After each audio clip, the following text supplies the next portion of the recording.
नमो भगवते वासुदेवाय। आप सभी का हमारे YouTube चैनल पर हार्दिक स्वागत है। आज सुने पद्मिनी एकादशी व्रत की पौराणिक कथा। पद्मिनी एकादशी का व्रत 29 जुलाई शनिवार के दिन रखा जाएगा। इस दिन पूरे विधि विधान से भगवान विष्णु की पूजा की जाती है। इस व्रत को करने से यश बढ़ता है और मृत्यु के बाद वैकुंठ की प्राप्ति होती है। आइए जानते हैं एकादशी से जुड़ी पौराणिक कथा। त्रेता युग में एक पराक्रमी राजा था जिनका नाम कीर्तिवीर्य था। इस राजा की कई रानियां थीं, परंतु किसी भी रानी से राजा को संतान नहीं हुई। संतानहीन होने के कारण राजा और उनकी रानियां तमाम सुख सुविधाओं के बावजूद दुखी रहते थे।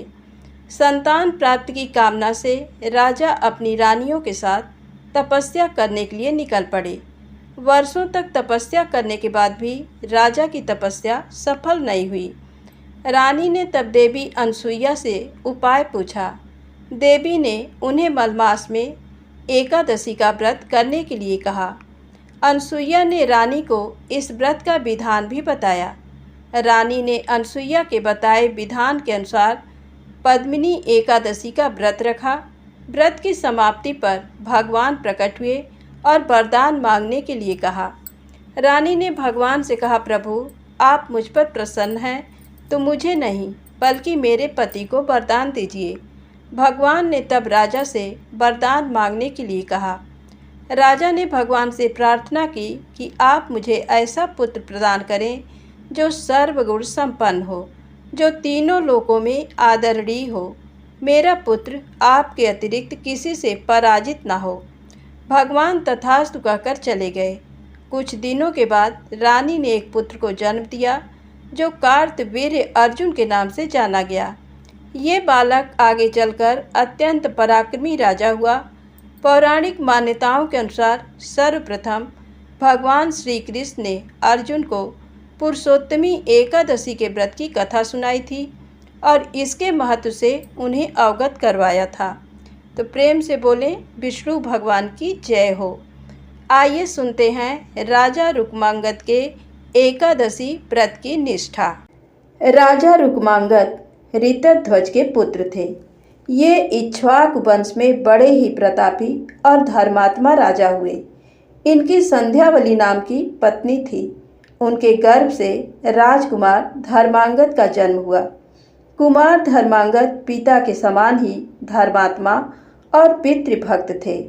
महाराज रुक्मांगद को एकादशी व्रत का इष्ट था।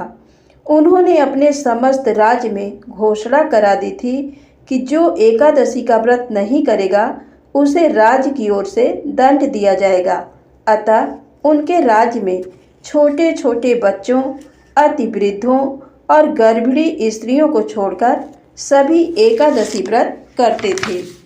भक्त राजा रुक्मांगद का बाग अनेक प्रकार के सुंदर फूलों की उत्तम सुगंध से भरा हुआ था। इससे प्रभावित होकर स्वर्ग की अप्सराएं भी यहाँ आती थीं। दैव योग से एक दिन एक अप्सरा के पैर में बैगन का कांटा चुभ गया। इससे उसका पुण्य क्षीण हो गया। वह उड़कर स्वर्ग को न जा सकी, बाग में ही रह गई। प्रातःकाल बाग के मालियों से ये समाचार सुनकर रुक्मांगद जी बाग में आए। अप्सरा को चिंतित देखकर राजा ने पूछा, तुम्हें सुखी करने का क्या उपाय किया जाए? तब उसने कहा कि कल जिसने एकादशी का व्रत किया हो वह हाथ में जल लेकर अपने व्रत के फल का संकल्प करके मुझे दे दे, तब मैं अपने लोक को जा सकती हूँ। राजा ने कहा, व्रत करना तो दूर रहा, मेरे नगर में तो कोई इसका नाम भी नहीं जानता। तब अप्सरा ने कहा कि बिना जाने ही कोई भूखा रह गया हो उसे ही लाकर संकल्प करा दो, उसी के फल से चली जाऊंगी और कृतज्ञ होकर सदा आपका गुण गाऊंगी। राजा ने अपने नगर में ढिंढोरा पिटवाया कि कल जिसने अन्न जल ग्रहण ना किया हो वह दरबार में आए, उसे इनाम मिलेगा। इसे सुनकर एक बनिए की दासी आई, जिस बिचारी को बिना अपराध के ही बनिए ने मारा था। इससे वह ग्लानिवश दिन रात भूखी प्यासी और जागती ही रह गई थी। राजा ने उसी से व्रत का संकल्प करा दिया। अप्सरा उड़कर अपने लोक को चली गई। एकादशी व्रत की ऐसी अपार महिमा को देखकर राजा ने विचार करके ये घोषणा की कि मेरे राज्य में सभी को व्रत करना अनिवार्य है। यदि कोई अन्न खाएगा तो उसे बांधकर मार डाला जाएगा। इसके प्रभाव से राजा रुक्मांगद के राज्य में भाव भक्ति का बहुत विस्तार हुआ। एकादशी व्रत के प्रताप से राजा रुक्मांगद के राज्य में कोई भी यमपुरी को नहीं जाता था। यमराज को बड़ी चिंता हुई। वे प्रजापति भगवान ब्रह्मा के पास गए और यमपुरी के उजाड़ होने का संवाद सुनाया। ब्रह्मा जी ने कुछ सोचकर उत्तर दिया कि अच्छा, हम इसका प्रबंध करेंगे। ब्रह्मा जी ने अपनी इच्छा से एक मोहिनी नाम की माया की स्त्री बनाई। उसने प्रतिज्ञा की कि मैं महाराज से एकादशी का व्रत छुड़वा दूंगी। ऐसी प्रतिज्ञा करके वह हिमालय के रमणीक प्रदेश में चली गई। इधर महाराज राज्य करते करते थक गए थे। वे अपने पुत्र धर्मांगद को राज्य देकर और अपनी रानी को साथ लेकर हिमालय की ओर तप करने चले गए। महाराज जहाँ तपस्या करते थे वहाँ मोहिनी गई और उसने अपने हाव भाव कटाक्षों द्वारा महाराज को अपने बस में कर लिया तथा अपने को ब्रह्मा जी की पुत्री बताकर अपनी कुलीनता का भी परिचय दिया। महाराज ने उससे विवाह करने का प्रस्ताव किया। उसने कहा, आप अपने नगर में चलकर मुझसे विवाह कर लें, किंतु शर्त यह है कि मैं जो कुछ कहूँगी वही आपको मानना पड़ेगा। महाराज ने मोहवश ये शर्त स्वीकार कर ली। वे मोहिनी को साथ लेकर अपनी राजधानी में लौट आए। उनके धर्मात्मा पुत्र ने विधिवत उनका स्वागत किया। महाराज को मोहिनी ने बस में कर लिया था, अतः उन्होंने उसकी सब बातें मानकर उससे विवाह कर लिया। इतना सब होने पर भी महाराज एकादशी व्रत को सदा नियम पूर्वक करते थे। एक दिन एकादशी आई। महाराज व्रत रहे और विधिवत रात्रि जागरण करने को भी उद्यत हुए। मोहिनी ने कहा, महाराज, मेरी एक बात आपको माननी होगी। महाराज ने कहा, बताओ कौन सी बात है। मोहिनी ने कहा, मेरी प्रार्थना यही है कि आप एकादशी व्रत ना करें, इसी में मेरी प्रसन्नता है। महाराज ये सुनते ही अवाक रह गए। उन्होंने बड़े कष्ट से कहा, मोहिनी, मैं तुम्हारी सभी बातें मान सकता हूँ, सब कुछ कर सकता हूँ, किंतु एकादशी व्रत छोड़ने के लिए मुझसे मत कहो। एकादशी व्रत को छोड़ना मेरे लिए नितांत असंभव है। तुम इसके बदले और जो कुछ भी चाहो मांग लो। तब मोहिनी ने कहा, अच्छा, अपने इकलौते पुत्र का सिर दीजिए। महाराज बड़े दुखी हुए। धर्मांगद को जब ये बात मालूम हुई तो उन्होंने अपने पिता को बहुत समझाया कि इससे बढ़कर सौभाग्य मेरे लिए क्या होगा। आप धर्म संकट से बच जाएंगे और माता की इच्छा पूर्ति होगी। संध्यावली रानी ने भी पुत्र की बातों का अनुमोदन किया। पुत्र के कहने पर महाराज ज्यों ही अपने इकलौते पुत्र का सिर काटने वाले थे, त्यों ही भगवान प्रकट हो गए और राजा का हाथ पकड़ लिया। भगवान बोले, राजन, मैं तुम पर बहुत प्रसन्न हूँ। अब तुम सपरिवार मेरे बैकुंठ धाम को चलो। ये कहकर भगवान ने राजा, रानी और राजकुमार को विमान पर बैठा लिया और अपने लोक को ले गए। जिन्होंने सत्य की रक्षा के लिए प्राण से भी प्यारे अपने इकलौते पुत्र का सिर देना तक मंजूर कर लिया, किंतु एकादशी का व्रत नहीं छोड़ा, उनसे बढ़कर परम भागवत और कौन हो सकता है। प्रेम से बोले श्री हरि विष्णु भगवान की जय हो। आइए सुने गणेश जी की पौराणिक कथा। एक बार देवता कई विपदाओं में घिरे थे। तब वह मदद मांगने भगवान शिव के पास आए। उस समय शिव जी के साथ कार्तिकेय तथा गणेश जी भी बैठे थे। देवताओं की बात सुनकर शिव जी ने कार्तिकेय व गणेश जी से पूछा कि तुम में से कौन देवताओं के कष्टों का निवारण कर सकता है।